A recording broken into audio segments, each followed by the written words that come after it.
Howdy, folks.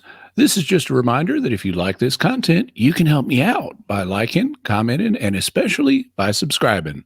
And be sure to hit the bell notification so you always get notified whenever I have a new video. Hope you enjoy this. We've got a really fun topic for you all today. If God exists, why do I suffer? Now, I've noticed over the last few conferences, they always ask Jimmy Akin to give the hard talk, which I suppose is a compliment.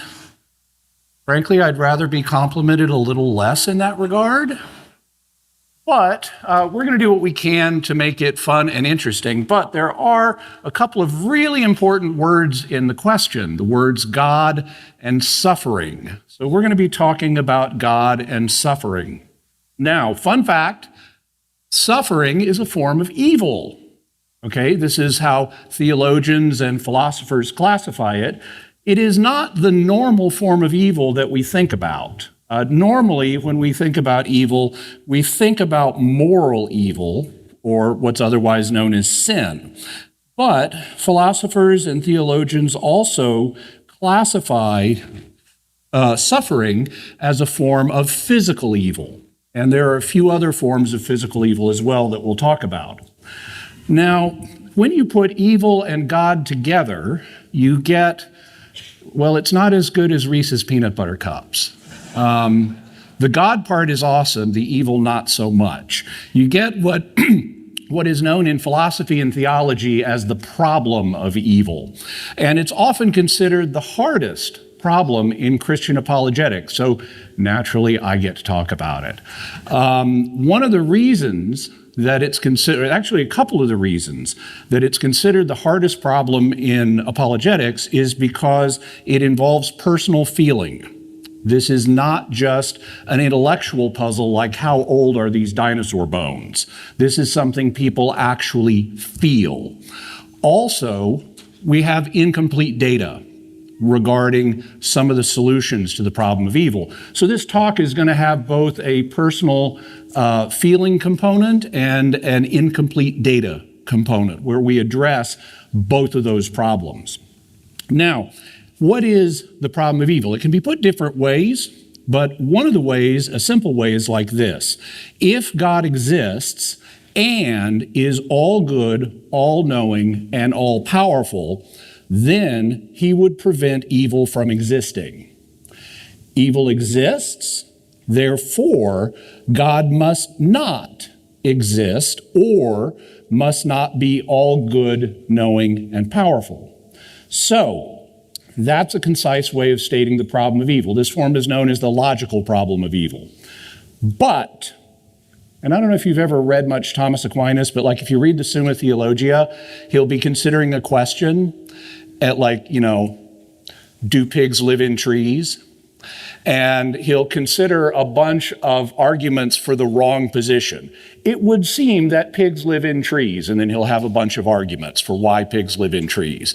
And then he'll say, but, and in Latin, what he technically says is sed contra, which is Latin for but against this, and he'll have an argument against pigs living in trees, and then he'll give the correct answer. So we're going to have some buts in this talk. And every time I say a red but, your job is to say sed contra. Okay? Let's try it. But, sed contra. Excellent. Keep up that enthusiasm. So, we've just seen the logical problem of evil, but God does exist, and he is all good, knowing, and powerful. Therefore, something's wrong with the previous argument. So what's wrong with it? Well, it's not that evil exists. Evil definitely exists, let me tell you. But, no, that wasn't a red but. I get to say but. You don't have to say sed contra every time. There will be good points for the enthusiasm, though. The problem is that first premise. If God exists and is all good, all-knowing, and all-powerful, then he would prevent evil. That's false. There are exceptions to that premise. It sounds plausible at first, but when you look at it, there are exceptions, and that's why the conclusion does not follow. So, what's an exception? Well, someone can exist and be good, knowing, and powerful, and still allow an evil if there is a good reason for it. So what about moral evil? Let's illustrate how that works. This is just a brief detour since our problem is physical evil or suffering in this talk, but we can illustrate why one would allow an evil by looking at moral evil. So we'll take a brief detour. Why does God allow moral evil? Well, moral evil is the misuse of free will. To have free will, you have to allow the possibility of moral evil. Otherwise, it's not free. If God didn't allow us to have free will, or didn't allow us to have the possibility of committing moral evil, we would just be programmed to be good. We'd be like robots. And without free will, love would lack an important quality. It wouldn't be freely chosen. And so God could program us to just act lovingly, and we could just be robots and behave lovingly, but we wouldn't have freely chosen to love God. And if you think about a robot that's programmed to behave lovingly versus a person that has freely chosen to be loving, you can see there's a difference between those two things. Now, love is God's highest priority, and we know that because it's the two top commandments. What's the first great commandment? And the second? So the two greatest commandments are both about love. So that's God's highest priority. And in order to allow love to be freely chosen, God must therefore allow moral evil. And that's why he has a good reason to allow moral evil, because he could eliminate moral evil, but the price would be eliminating free will and turning us all into robots. But moral evil results in suffering. If you drive recklessly, you can cause suffering. If you overindulge, you can suffer. And if you set off nuclear bombs in inhabited areas, you can cause suffering. So moral evil results in suffering. Therefore, we haven't fully solved the problem yet. We've offered a plausible reason why God allows moral evil, but we haven't yet figured out why he allows physical evil. So what about physical evil? Well, here we get back to our main subject for the talk. There are different kinds of physical evil. One of them is intellectual evil, which can involve a lack of knowledge or false knowledge, misinformation. And for, subjects like that, we had Carlos talk last night. Other forms of physical evil include physical pain, emotional pain, and death. And since our talk is about suffering, we're going to focus on physical and emotional pain. So, hello, my name is Jimmy. This is the personal feeling part of the talk. Chris Check asked me to, in giving this talk, to be open and even a little bit vulnerable in sharing some of my own experiences with suffering. And I said to myself, that's a good idea. And if you're talking about suffering, a few months ago, I went on a podcast from a British YouTuber and podcaster named Sam, who had lost his Christian faith. And so he called his channel When Belief Dies. And he had an audience of mostly atheists and agnostics. And he wanted me to come on and offer a Christian perspective on the problem of suffering, which was one of the big things that was motivating him. So I did, and in talking about suffering on his podcast, I shared my own experiences to show the atheist, agnostic audience that I've been there. This is not just an intellectual puzzle to me, like how old are these dinosaur bones? I've suffered.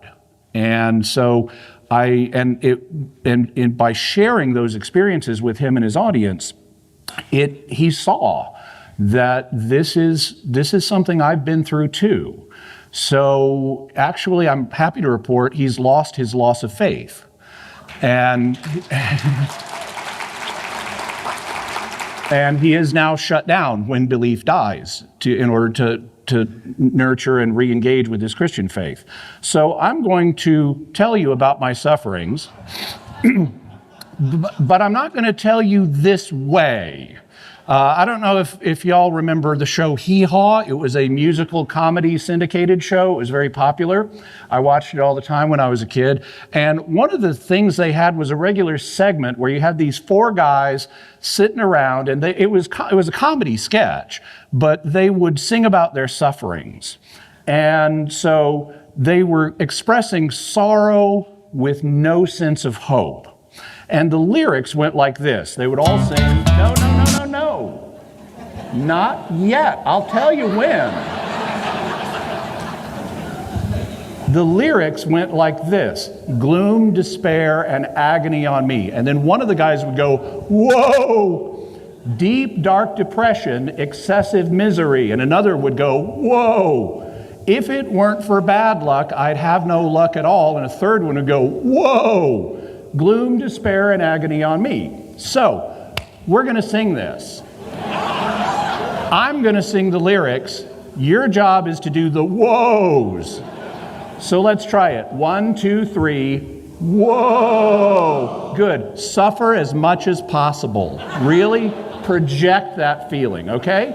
So now, hit it.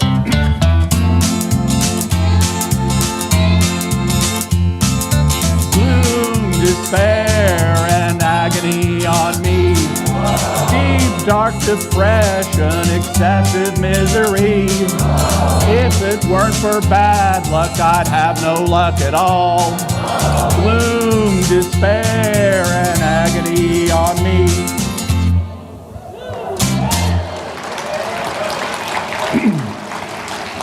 So that's what I'm not going to do. In fact, I have a disclaimer to give. I'm actually a very happy guy. I have a reputation for being calm and gentle and imperturbable. In fact, at a Catholic Answers event a few years ago, one of our supporters was saying, you know, if Jimmy Akin told me my house had just burned down, it would be like, oh, my house is burned down.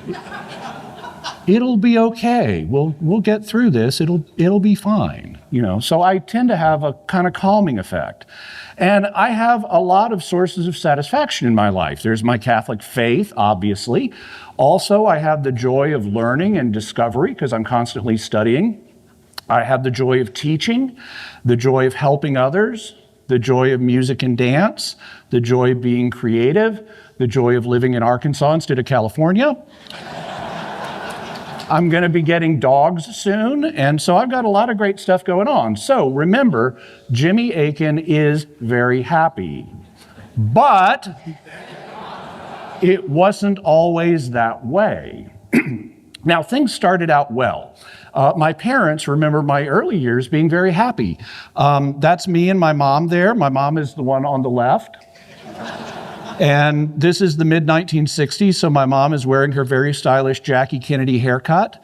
And there I am as a baby enjoying my first winter and wondering what that strange object my dad is holding is. So things were very happy early on, but things started to go badly when I began school because I have a learning disability. How many of y'all would have guessed that Jimmy Akin has a learning disability? Not very many. Well, I do. I have dyslexia, which made it hard for me to learn to read. And I eventually mastered it. I started reading at an advanced, like 8th grade level by the time I was in 5th grade, but it was very hard. And so that caused problems. Also, possibly because of the dyslexia, I was, and the classroom problems I had, I was unpopular and bullied in school. I also did not get along with my father, and we had lots of arguments because anything less than an A was not acceptable. So every 9 weeks, I would bring home a report card, and there would be a bunch of A's on it, and there would be 2 or 3 things that weren't A's. And I knew that that meant that night we were going to have a multi-hour argument, regular as clockwork. Well, My dad, who was a mechanical engineering professor, also functioned as an expert witness. He would testify in court cases using his expertise on engineering to address aspects of like personal injury cases and things like that. And he was considered very good and very in demand by the local attorneys for how good he was on the stand as an expert witness.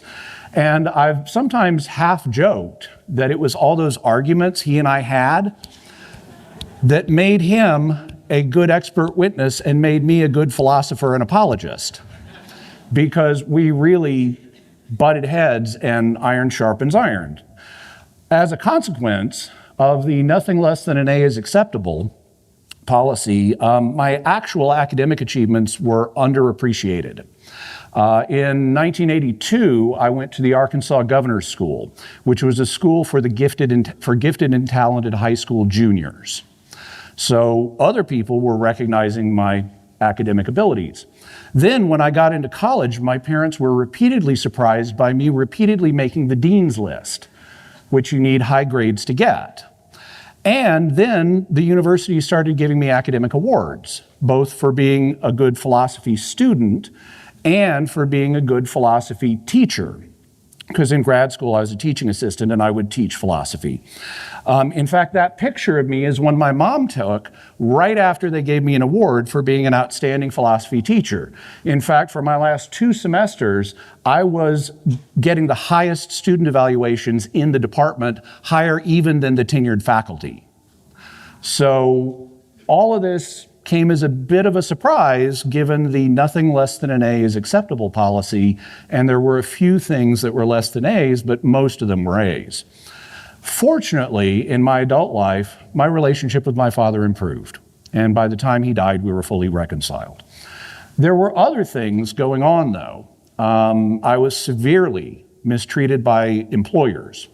One of my employers, I believe, and this is not a joke, he was so cruel and uncompassionate towards his employees that I think he would have scored not super high, but somewhat high on the PCLR psychopathy checklist. So I had to deal with that. Also, I got married, which then that was good, but my wife had severe health problems.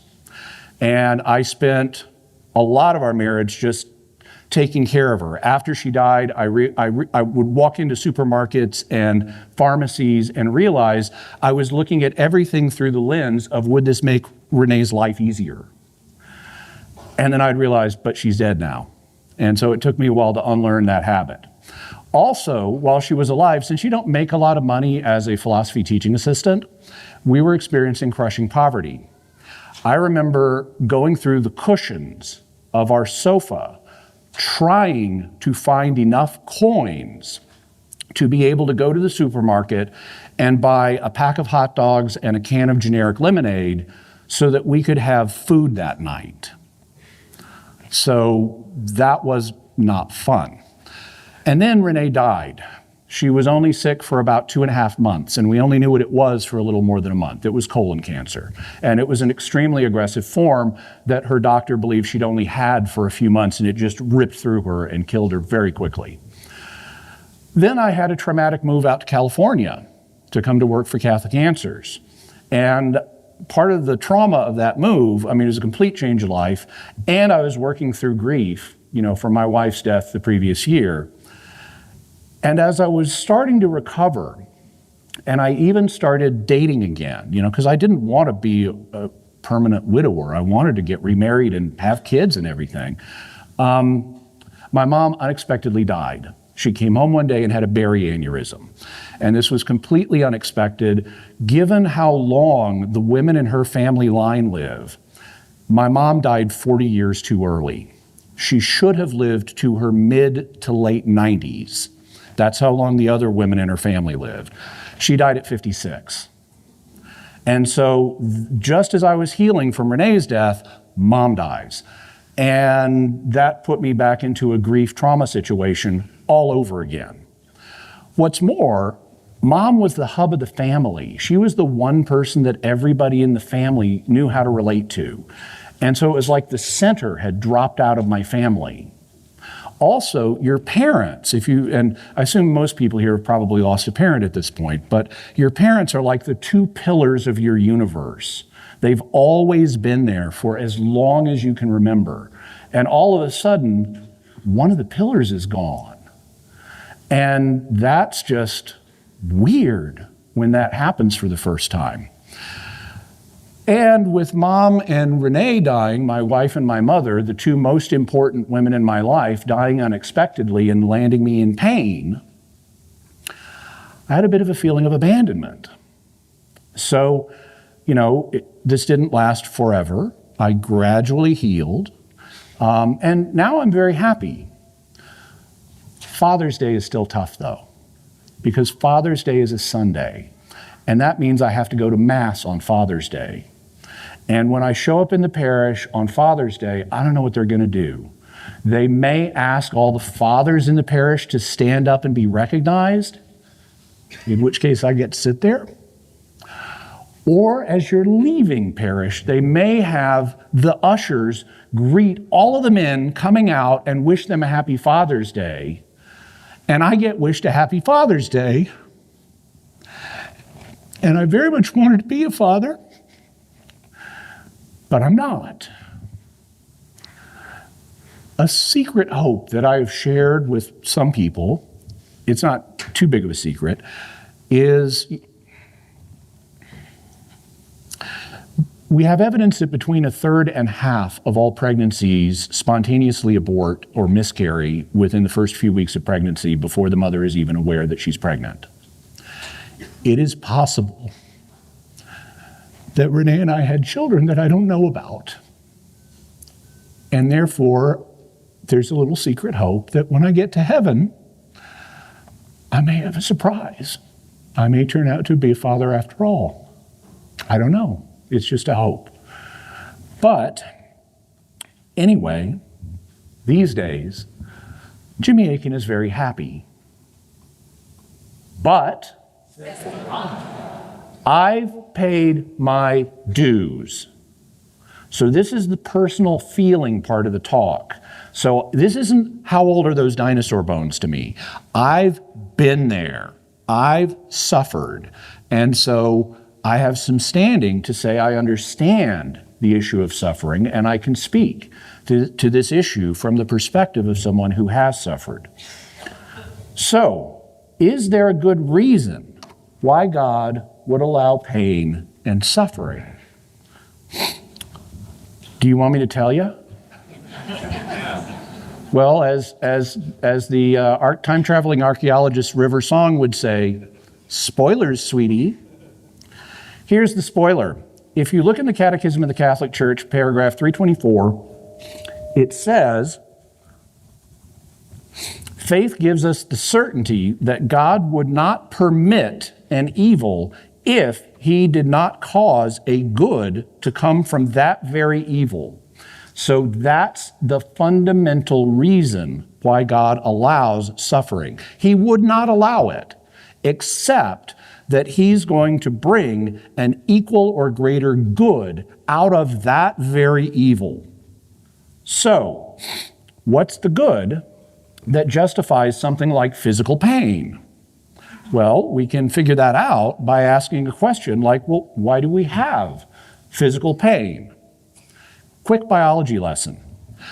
Our bodies contain special pain-sensing nerves called nociceptors. That's from the Latin word nocere, which means to hurt. So these are hurt-sensing nerves. They're designed to sense it when we are hurt. They connect to our peripheral nervous system and then to our central nervous system, and they send pain signals up to our brains. They do this not to torture our brains, but to alert us to the fact that we're being injured. Like if you put your hand on a hot stove without thinking, your nociceptors are going to let you know really fast so that you can get your hand off of that hot stove and you can stop being injured. So that's the fundamental purpose of physical pain. It is to alert us to a danger so that we can protect ourselves. Well, what would happen if we couldn't feel pain? We actually know the answer to that because there is a condition called congenital insensitivity to pain, or CIP. It's also known as congenital analgesia, and it is one or more extraordinarily rare conditions in which a person cannot feel and has never felt physical pain. Because feeling physical pain is vital for survival, CIP is an extremely dangerous condition. It is common for people with the condition to die in childhood due to injuries or illnesses going unnoticed. Burn injuries are among the most common. So here we see a little boy playing with a stove. If he's got congenital insensitivity to pain, when he pulls down that pot of scalding water on him, he's going to get scalded and not care. He can have horrible burns, his flesh can break open, he can get infected. He may even start bleeding if a blood vessel bursts, and he'll just go about his business playing.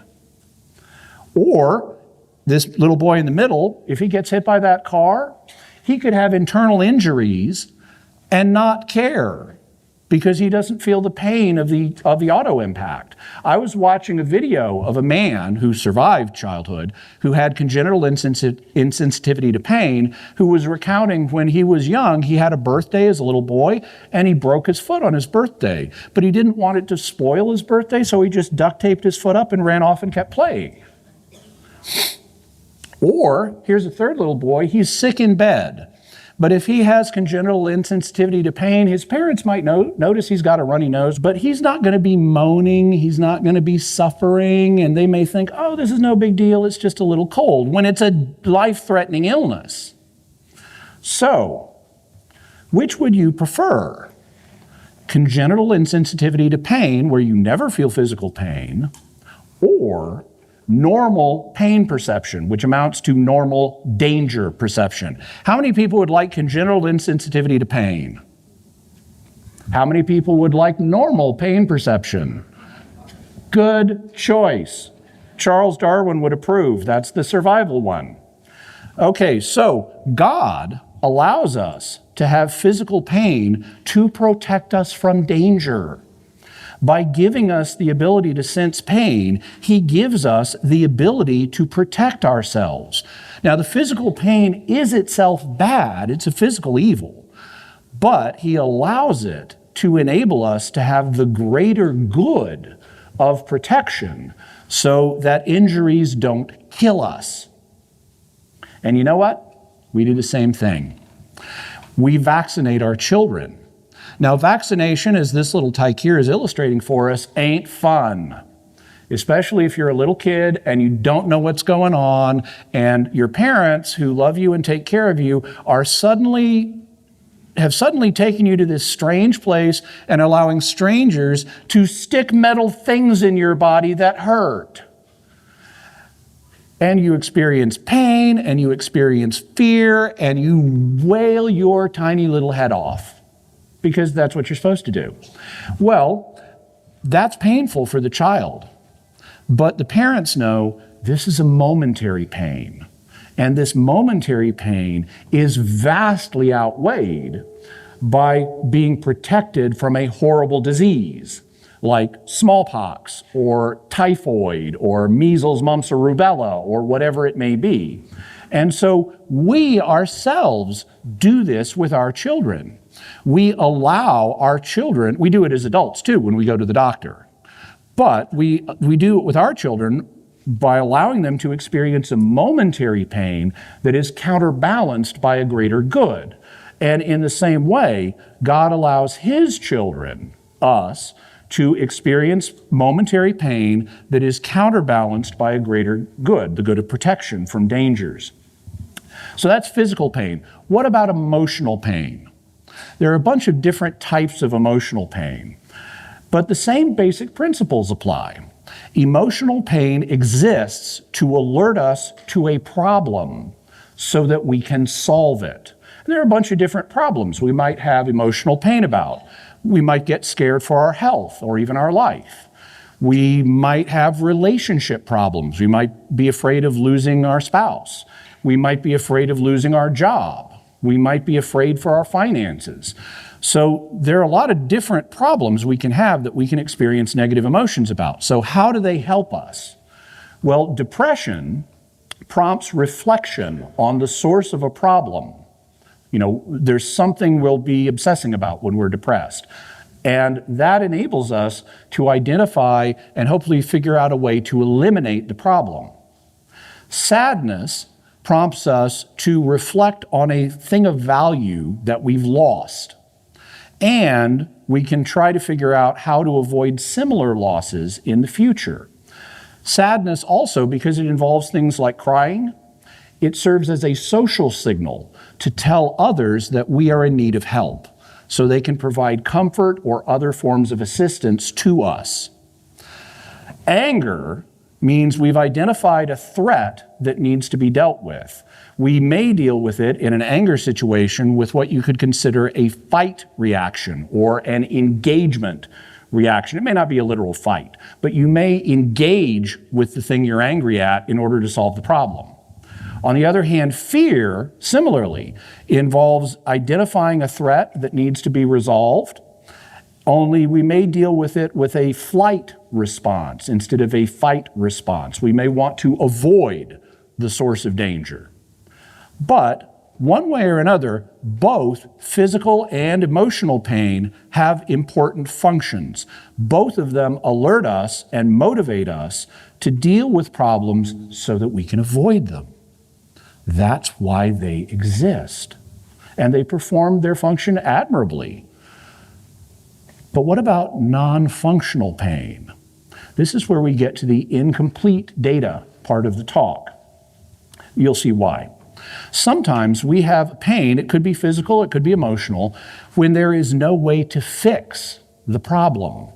Here, the pain is doing what it should. It's alerting us to a problem, but for the particular problem we're facing, there is no solution, like having an incurable illness.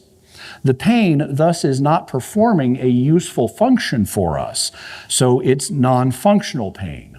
Why would God allow this? Well, since God allows it, there must be a good coming from it. So what is that good? Well, one possibility is that it's not to help the individual, but to help humanity as a whole. By allowing individuals to have non-functional pain, it motivates the community to find solutions that will help everybody in the future, like finding cures to presently incurable diseases. If some people have presently incurable diseases, that motivates researchers to find cures for them to help people who have them in the future. Thus, God might allow an individual or a small group of people to suffer in order to help everybody. Is it reasonable to allow one individual or a small group to suffer in order to help everybody? Can you think of any examples where it would be? How about this one? God applies this logic to himself, where God the Son voluntarily took on suffering to save the world. So God does this to himself. He takes on suffering to help everybody. And you know what? We do the same thing. Soldiers voluntarily jump on grenades to save others. Parents voluntarily sacrifice to help their children. By the way, happy Father's Day. So it's an agreed principle that the needs of the many outweigh the needs of the few, or the one. So God agrees to this principle, we agree to this principle as well. Therefore, God may allow some people to suffer, or in this context have non-functional pain, in order to help many more. But wouldn't this be unfair to the person who's suffering? Well, would it really be unfair? I mean, how much non-functional pain do we tend to have? The vast majority of the time, our pain is functional, like when you burn your hand on a stove. That's functional pain. Truly non-functional pain, where there just is no solution and you're suffering anyway, that's rare in life. That's not that common. I don't know what the exact percentages would be, but I would say 90% of the time when we're in pain, there's a solution. maybe 10% of the time, like when we're in our final illness in life. Okay, well, there's no solution, we're in our final illness, so this pain is non-functional, but I don't know, maybe 10% of the pain we feel in life is truly non-functional. And again, the pain that we have, most of it is functional. It is performing a valid function for us. Remember when I asked the question, which would you rather have, congenital insensitivity to pain or normal pain perception? As imperfect as normal pain perception is, everybody raised their hands, they'd rather have normal pain perception. So the non-functional pain does not counterbalance the functional pain that we have in life. And life is not just pain. Most of the time we're not in pain. There will be seasons where we're in pain, like when we're sick or depressed or something like that, but most of the time we're not in pain. I guesstimated for this that, 90% of the time in life we're not really in pain. Of that 10% when we would be in pain, I guesstimated 9% of that would be functional, and maybe only 1% would be non-functional. Now, you could disagree with these estimates. People are different and they have different experiences, but the vast majority of people agree that the good outweighs the bad, and life is worth living, as evidenced by the fact that the world suicide rate is 1.3%. That means 98.7% of the world population, including people who are not Christian and do not have suicide as a mortal sin, they still don't kill themselves. Everybody, with 1.3% exception, agrees life is worth living. And even though they don't have a religious imperative to live it till the very end, they live it to the very end anyway. So we agree generally as a species that even in spite of the pain we have in life, it's still good on balance. It's still worth it. And remember, we ourselves are willing to make trade-offs. As long as the good outweighs the bad, we don't consider it unfair. That's why we inoculate our children. They come out on the plus side. Even though we allow some pain in their lives, they still are going to benefit from having it. And if we take that attitude with our children, we really shouldn't complain too much when God approaches us the same way. But what about a worst case scenario? Someone who has a really horrible life. Well, there's this podcast. I don't know if you've heard of it. It's called Jimmy Akin's Mysterious World. It's available on all the standard podcast apps. It's at mysterious.fm. And you can also see it in video form at my YouTube channel, youtube.com/Jimmy Akin, where you need to like, comment, subscribe, and hit the bell notification so that you get a notification with for all of my videos that come out during the week. Would anybody like to take a momentary excursion to Jimmy Akin's Mysterious World to hear about a worst case scenario? Okay. When people are talking like, skeptics, atheists, agnostics, when they're talking about the problem of evil as an argument against God, they often focus on a worst case scenario that involves animal suffering, on the presumption that animals don't have an afterlife, so God can't make it up to them in the afterlife for any suffering they had during life. They also tend to focus on a young animal, partly because young animals don't have long lives behind them. They haven't had a bunch of good times to compensate for their final suffering. And then they imagine a really horrible, painful death for this young animal. So let's suppose that Disney decides to make a new, modern, grittier version of Bambi. And in the new, modern, gritty version of Bambi, Bambi dies in the forest fire, which shows about as much crowd-pleasing sense as Disney has been displaying lately in their remakes.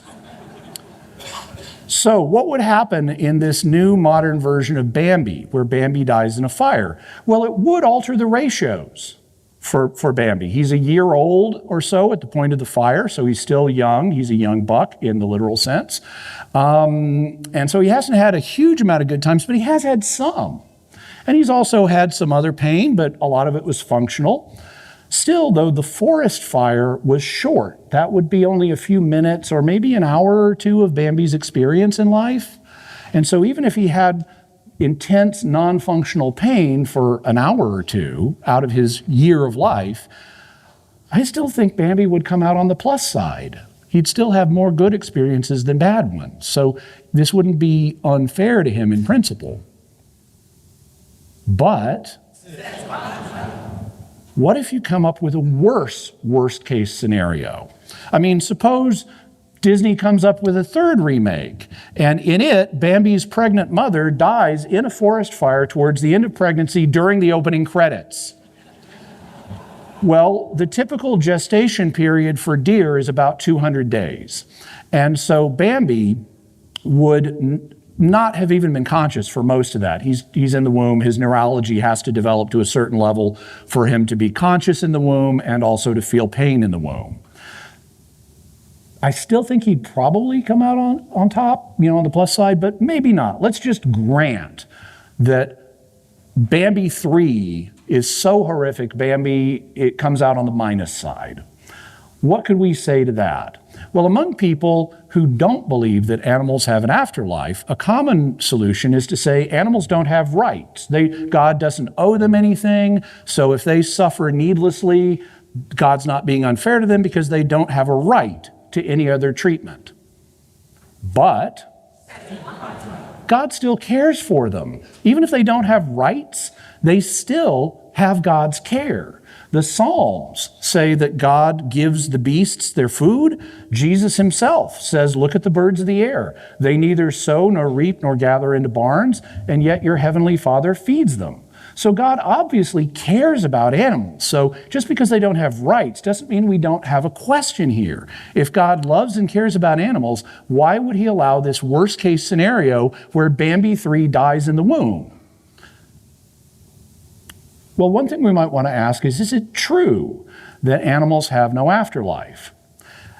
Much to my surprise, after years of repeating the common answer, when I actually started to look into this, I discovered this is not church teaching. This is just a theological opinion. And it's not even a universal opinion. There are Christian thinkers who are fine with the idea of at least some animals having an afterlife. They include, in recent times, C.S. Lewis and Peter Kreeft. There are also precedents in church history, but there are two recent ones that you would know the names of. So in episode 203, this is where Mysterious World becomes important. In episode 203 of Mysterious World, I looked at the question of animal afterlife. I realized that the arguments that are used to argue that animals don't have an afterlife, they're not theological, they're philosophical. They're not based on the Bible, they're not based on, revelation that was handed down to us from Jesus and the apostles. They're based on philosophical arguments that come from Aristotle. And so in episode 203, I went through those arguments and I concluded, I don't think they're conclusive. I don't think they prove what they're trying to prove. And I was aware that we actually have some experiential evidence that some animals do survive death. I'm not going to spoil what that evidence is, but I found it very surprising, and I was surprised how much of it there is. So if you want to know about that, you can go to mysterious.fm/203. Having said that, I had to change my position. I'm now with C.S. Lewis and Peter Kreeft. I think it's possible that at least some animals have an afterlife. And if animals do have an afterlife, then they're in the same boat that we're in. So what boat are we in? You are now leaving Jimmy Akin's Mysterious World. We have an afterlife, and that has implications for the problem of suffering. St. Paul discusses it in Romans and in 2 Corinthians. In Romans, St. Paul says, I consider that the sufferings of this present time are not worth comparing with the glory that is to be revealed to us. This slight momentary affliction, that's whatever suffering we have right now, this slight momentary affliction is preparing for us an eternal weight of glory beyond all comparison, because we look not to the things that are seen, but to the things that are unseen. For the things that are seen are transient, but the things that are unseen are eternal. So what St. Paul is saying is that the sufferings of this life are vastly outweighed by the reward that God has for us in the next life. Because the sufferings of this life, they're finite, they're going to end. But the glory we're going to have in the next life, that reward, is going to go on forever. So its value is infinite. And I know for some of us it's been a while since we had math in school, but just as a refresher, infinite is infinitely bigger than finite. So, therefore, no matter what you suffer in this life, no matter what, God will more than make it up to you in the next. And remember, we find trade-offs like that acceptable even in this life. So, for the last time, but you, Jimmy Akin, have been saying that God has good reasons for allowing suffering. You've named some of the reasons, like protecting free will, alerting us to danger, maybe helping others in the community, but you haven't explained all of God's reasons. So what are the others? To be honest, the truth is, we don't know. This is a mystery for now. And that's why this is the incomplete data part of the talk, because we don't know all of the reasons why God has for allowing every form of suffering. And the Catechism acknowledges this. In 3:14, the Catechism says, the ways of God's providence are often unknown to us. Only at the end, when our partial knowledge ceases, when we see God face to face, will we fully know the ways by which, even through the dramas of evil and sin, those are our topics today, God has guided his creation. It also says in 3:24 that faith gives us the certainty that God would not permit an evil if he did not cause a good to come from that very evil by ways that we shall fully know only in eternal life. By allowing us to experience suffering to bring about a greater good, even though we don't always know the reason why, God's treating us as his children. Because we do that with our children. We do the same thing. We give a baby an inoculation, even though the baby has no way of understanding what the inoculation is for. And the same thing is probably true of us. We probably cannot presently understand all of the different goods that God is going to cause to come from our sufferings. There's probably way more reasons than we can even conceive of. We have teeny little finite minds, and he sees the big, big picture. But as babies age, they become capable of understanding things like what's an inoculation for and why should you have one. And we will be capable of understanding God's reasons in the next life. So then we will know the good reasons that God allowed the different forms of suffering in our life. Even now, though, we do know something that our babies don't. Based on our experiences with our own children, we know that there can be good reasons to allow them to have temporary pain to bring about a greater good. In fact, we know that loving parents do that with their children. From this, we can infer that, as a loving Father, our Heavenly Father must have a good reason for allowing our suffering. And in light of that knowledge, we can trust him even now. So my bottom line for today's mystery, God can allow suffering if there is a good reason. God would not allow any suffering unless he was going to bring about an equal or greater good out of it. God allows moral evil in order to allow love to be freely chosen. He allows functional pain, both physical and mental, to alert us to danger and motivate us to fix the situation so that we're not further injured. Why he allows non-functional pain is less clear. It may be to help others in some cases, but he will make sure that we are more than compensated with an infinite reward for any of the finite non-functional pain that we suffer in this life. We won't know the good reasons why he allows some sufferings until the next life, but based on our experience with our own children, we can trust him even now. And so our suffering is coupled with hope. Eric, hit it.